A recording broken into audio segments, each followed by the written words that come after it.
Hello class, Mr. Brandt here to give you an example of how you can read with a question in mind and mark your thoughts with notes.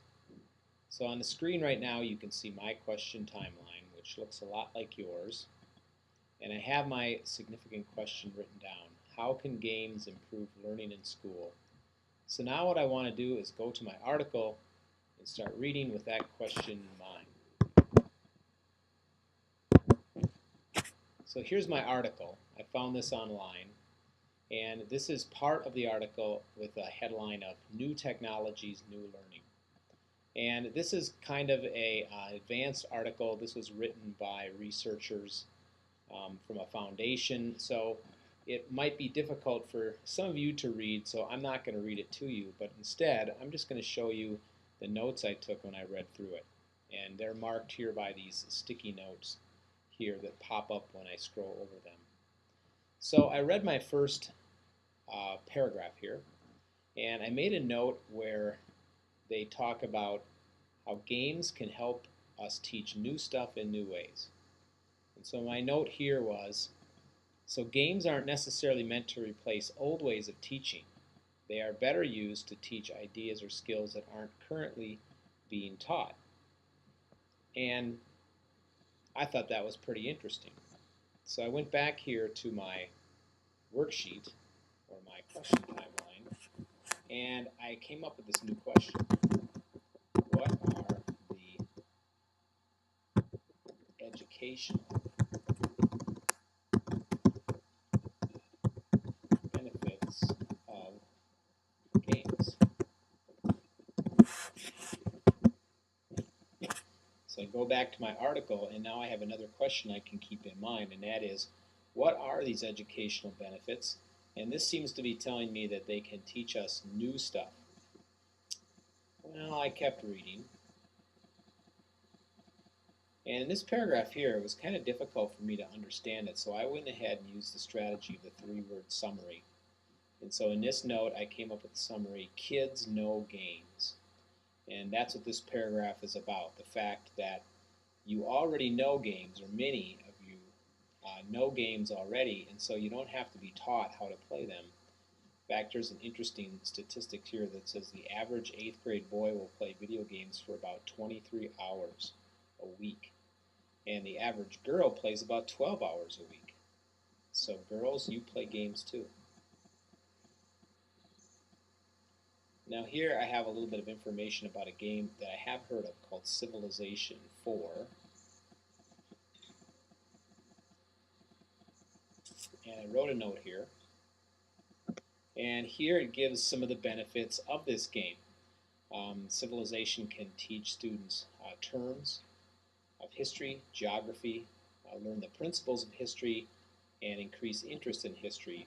And so this really gives me some information for that second question I had put down.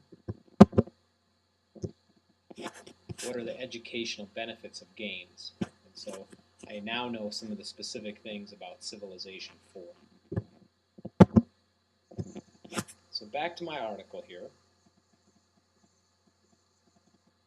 I have another note right here in this paragraph.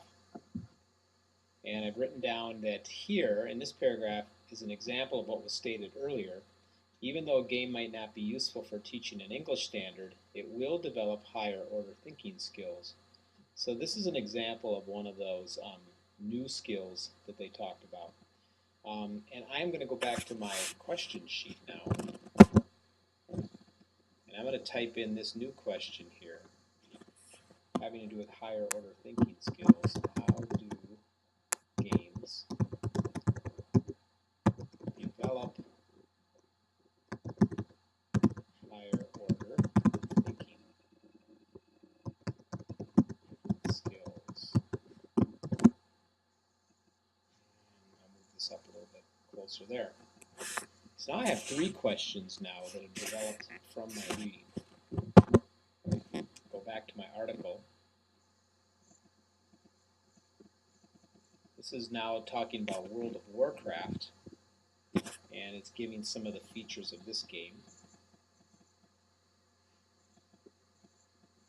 And now it's bringing up a game I've never heard of before, Lure of the Labyrinth. And when I read about this, it becomes apparent that this is not a game like Warcraft or Civilization. In my note here, it says this game was developed by teachers. So I wonder if most students would reject this game as a trick because it's meant to teach. And so I have a new question now, and that is, are these kinds of games effective?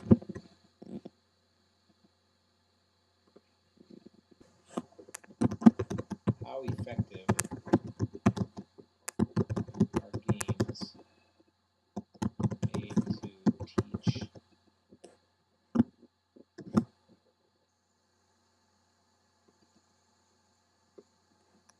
So you can see I have three questions now. My original significant question followed by these other questions here. So actually a total of four questions. How can games improve learning in school? What are the educational benefits of games? How do games develop higher order thinking skills? How effective are games made to teach? So I go back to my article and I read on here, and it gives me some more information about Labyrinth. And it says here that in this game, you are trying to recover a lost pet that has been stolen by some monsters. And so I had to pause here and say, really, a lost pet? I wonder if this premise is too lame for my 8th graders. Once you've killed zombie Nazis, are you really going to be interested in finding a lost pet? So I know some of you guys play games that are pretty intense. I know you play first-person shooter games, and so my question is this really going to interest some of you when your whole mission is to find a lost pet? So I keep on reading,